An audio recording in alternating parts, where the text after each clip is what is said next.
नमस्कार। Share Hunter channel पर आपका स्वागत है। आज हम बात करेंगे वोडाफोन आइडिया की। वोडाफोन आइडिया का पास्ट, उसका प्रेजेंट और उसका फ्यूचर कैसे होगा। आज जो संकट है उस पर बात करेंगे। वर्तमान में वोडाफोन आइडिया किस कंडीशन में, उसका शेयर प्राइस पे क्या प्रॉब्लम्स आ रही है या वो किस रेंज में है, उस पर चर्चा करेंगे। और वोडाफोन आइडिया क्या कर सकता है फ्यूचर में, उसके लिए उसके पास क्या संभावना है, इन सभी बातों को इस वीडियो में कवर करेंगे। तो चलते हैं। सबसे पहले हम इसके पास्ट की बात करते हैं सन 2016-17 की। उस समय इंडिया के अंदर केवल कुछ ही टेलीकॉम कंपनियां थी, जिसमें हम बात करते हैं एयरटेल की, हम बात करते हैं वोडाफोन की, हम बात करते हैं आइडिया की। ये दो तीन निजी क्षेत्र की कंपनियां थी जो कि इंडिया में टेलीकॉम कम्युनिकेशन क्षेत्र में अग्रणी थी। और भी छोटी कंपनियां थी, लेकिन उस समय उनका कोई ज़्यादा बड़ा रोल नहीं था। हम बात करते हैं वोडाफोन आइडिया की। तो वोडाफोन आइडिया का जो मेजर, जो आप कर सकते कस्टमर जो बेस था, वो था अर्बन। वो भी प्रीमियर अर्बन का एरिया था। और आइडिया का जो आपका था रूरल एरिया, ग्रामीण क्षेत्र और सेमी अर्बन मार्केट्स में आइडिया की सबसे ज़्यादा मजबूत पकड़ थी। तो यहाँ पर 2016 और 17 तक केवल ये तीन कंपनियों का ही विशेष रोल था। और हम इस वीडियो में क्योंकि वोडाफोन आइडिया की बात करें, तो वोडाफोन आइडिया की भी इस समय बाजार में काफ़ी मजबूत स्थिति थी। यहाँ तक तो सब कुछ बढ़िया चल रहा था, लेकिन बात करते हैं सितंबर 2016, जब इंडियन मार्केट के टेलीकॉम क्षेत्र में तहलका मचा। एंट्री हुई थी जियो की। इस जियो ने जब सितंबर 2016 में जब इंडियन मार्केट में एंट्री करी, तो इसने उपलब्ध कराया फ्री वॉइस कॉल और सबसे सस्ता डाटा, जो कि उस समय इंडिया कस्टमर के लिए एक सपना ही था। क्योंकि उस समय 150 रुपये में 1.5 GB डाटा आता था। और कस्टमर कम से कम 100 से 150 रुपये का आपके यहाँ पे कुछ मिनट्स मिलते थे। ऐसी स्थिति में इसने फ्री वॉइस कॉल, जो कि इंडियन कस्टमर के लिए एक सपना था, वो एक ख्वाब को हकीकत में बदला। और सबसे सस्ता डाटा, जहाँ 1.5 महीने केवल 1.5 GB डाटा मिलता था, वहाँ पे इसने 6 महीने के लिए 1.5 GB डाटा प्रतिदिन फ्री किया था।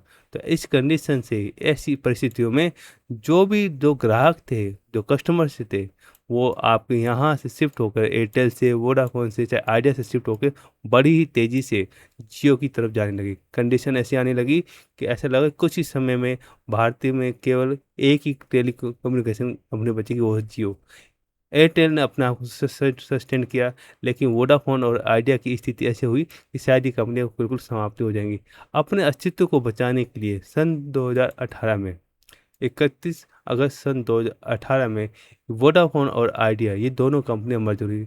आप डेट याद रखेंगे कि जियो कंपनी आई थी सन 2016 में, और इन दोनों कंपनियों ने अपने अस्तित्व को बचाने के लिए कब आपस में मर्ज हुई, 2018 में। यदि आप देखोगे 2 साल का एक इतना बड़ा लंबा गैप, ये 2 साल का इतना बड़ा लंबा गैप इसी वोडाफोन को बड़ा ही परेशानी वाला कारण बना, जो कि वो उसकी खामियाजा वो आज भी भुगत रही है।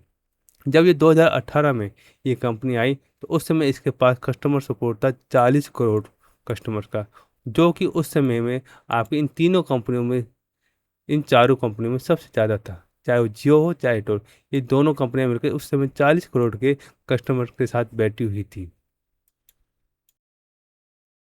वोडाफोन और आइडिया के मर्जर होने से जो कंपनी बनी वो थी VI वोडाफोन आइडिया। देखने में ये कंपनी काफ़ी बड़ी नज़र आ रही थी कि 40 करोड़ का एक बहुत बड़ा कस्टमर सपोर्ट था। देखने में लग रहा था ये कंपनी वापस आगे बढ़ेगी, लेकिन तस्वीर के सामने की कहानी और इसके पीछे की कहानी दोनों ही अलग थी। एक इतना बड़ा यहाँ पे एक कंपनी बनी थी, लेकिन इसके फिर भी ये अपने आप को सस्टेन नहीं कर पाई। उसके पीछे का जो रीज़न, भाई सस्टेन क्यों नहीं कर पाई, उसके पीछे का क्या रीज़न है, उसकी जांच पड़ताल हम करते हैं।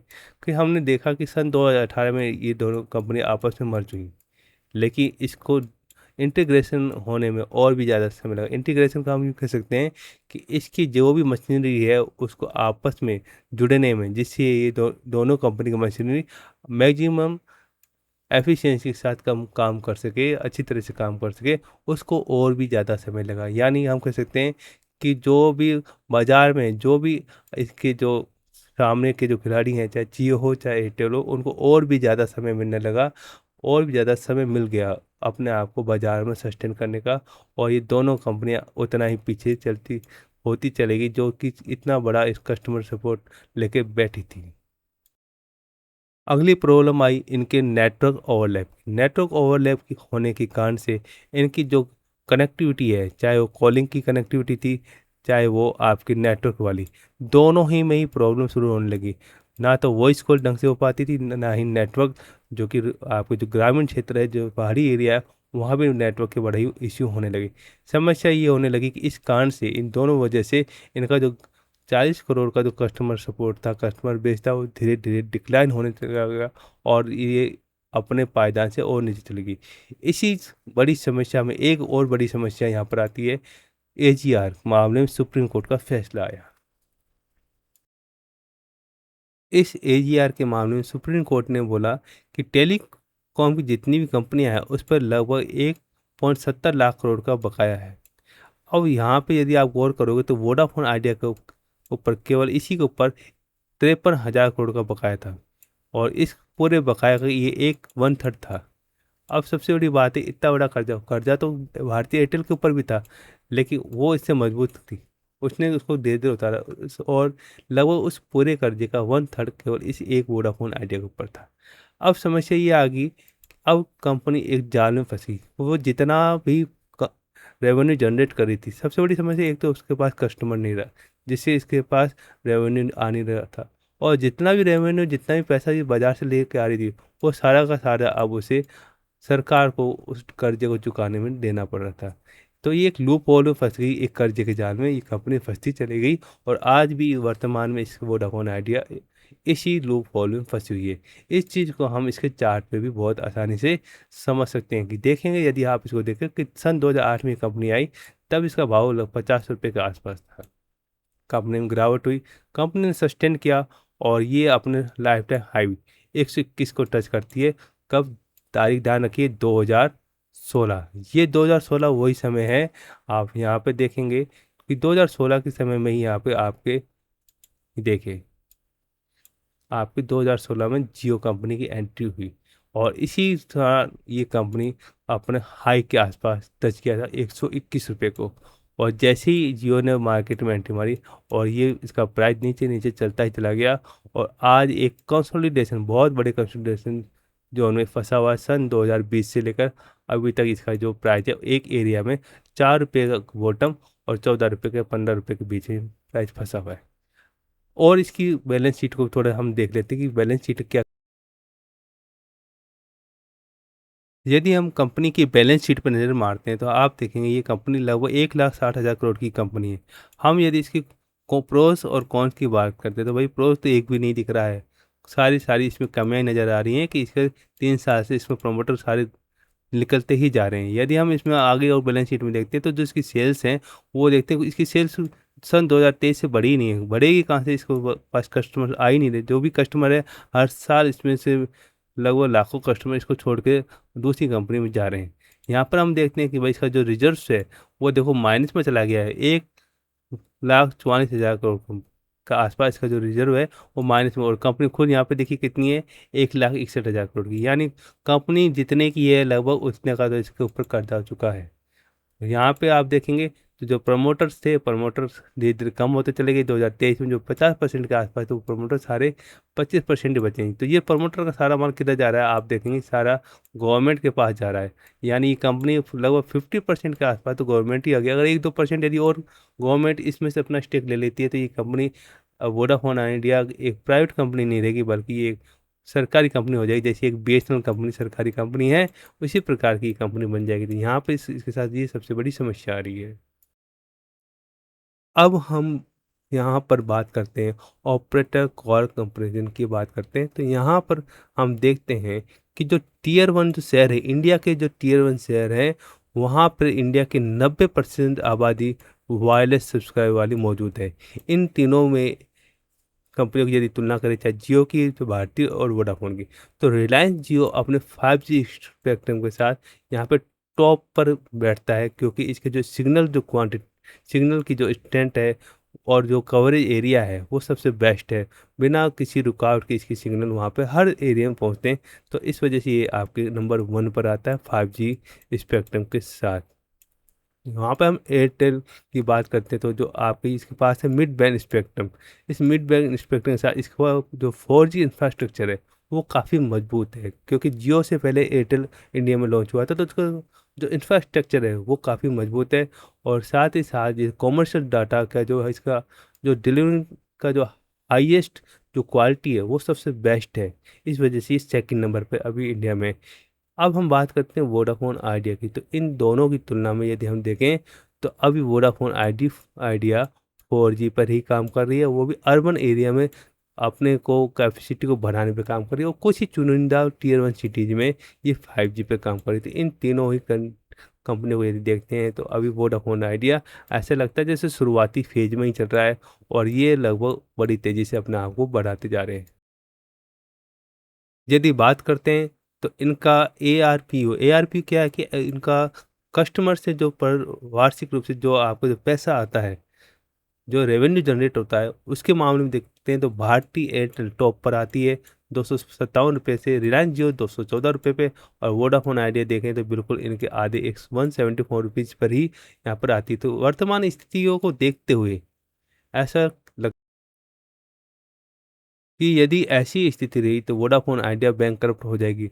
वास्तव में वोडाफोन आइडिया केवल बैंक करप्ट होते होते बची है, लेकिन सरकार चाहती है कि इंडियन मार्केट में केवल दो ही कंपनियां जैसे जियो और एयरटेल की ड्यू पॉलिसी नहीं रहे, तो तीसरा एक यहाँ पर एक पिलर खड़ा किया जा रहा है वोडाफोन आइडिया के रूप में, कि भाई यहाँ पे किसी की मोनोपोली नहीं रहे, किसी प्रकार का यहाँ पे भारतीय कस्टमर को नुकसान नहीं हो। तो इंडिया के अंदर जो सरकार है वो वोडाफोन आइडिया को यहाँ पे इस वजह से यहाँ पे सपोर्ट कर रही है और बचाए रख रही है।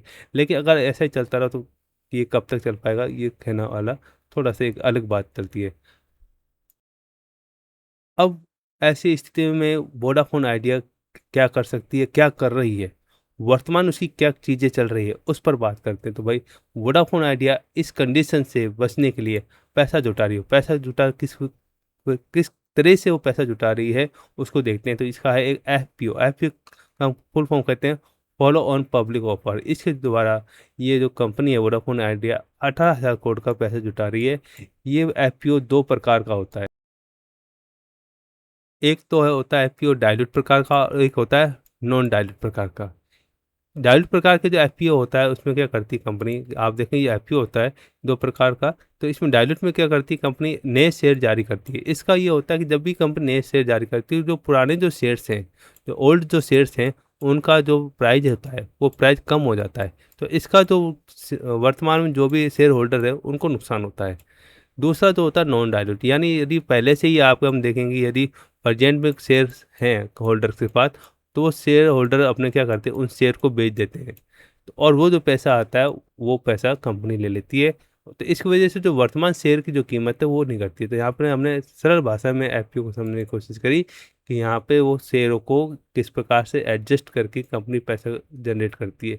तो यहाँ पर हम देखा कि इसके द्वारा कंपनी 18,000 करोड़ का पैसा जनरेट कर रही है, बार बार बैंक करप्ट होने वाली स्थिति से बचने के लिए। दूसरा एक और तरीका है कि यहाँ पर बैंक क्या करने की कोशिश कर रही है, लोन, कि एक बड़ा सा लोन उठाया जाए।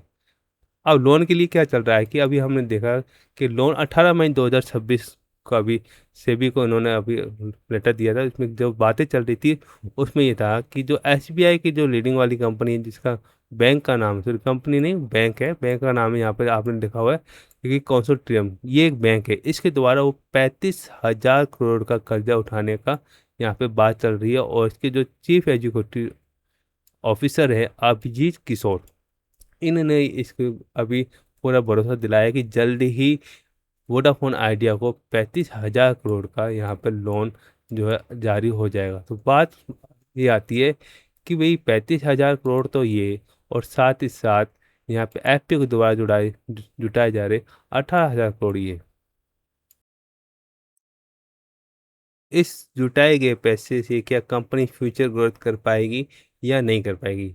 तो सीधा सा कंक्लूजन निकलता है कि यदि मार्क आपकी जो कंपनी है जो ये पैसा जो जुटा रही है, इस पैसे को यदि वो नेटवर्क की क्वालिटी, इंटरनेट की स्पीड और कस्टमर सर्विसेज, इन पे यदि फोकस करती है, अपने 4G और 5G पर काम करती है, इन सभी चीज़ों पर काम करती है, और आपका जो डेब्ट है उससे बचती है और सरकार के द्वारा इसको यदि रिलीफ मिलता है, तो अब कहीं जाके कंपनी अपनी पुरानी 2016-17 वाली स्थिति में आ पाएगी। अन्यथा तो फ्यूचर इसका काफ़ी समस्या वाला ही दिखता है, और लगता है कि फ्यूचर में इसका जो प्राइस है वो प्राइस भी इसी जोन में आपको फंसा हुआ नज़र आता रहेगा। कभी ऊपर, कभी ₹7.5, कभी ₹15, इसी जोन में फंसता हुआ हमें नज़र आता हुआ रहेगा। वीडियो ये आपको यदि अच्छी लगी हो, कुछ इन्फॉर्मेटिव लगी हो, तो इस चैनल के साथ बने रहिए। इसको लाइक और सब्सक्राइब कीजिए। धन्यवाद।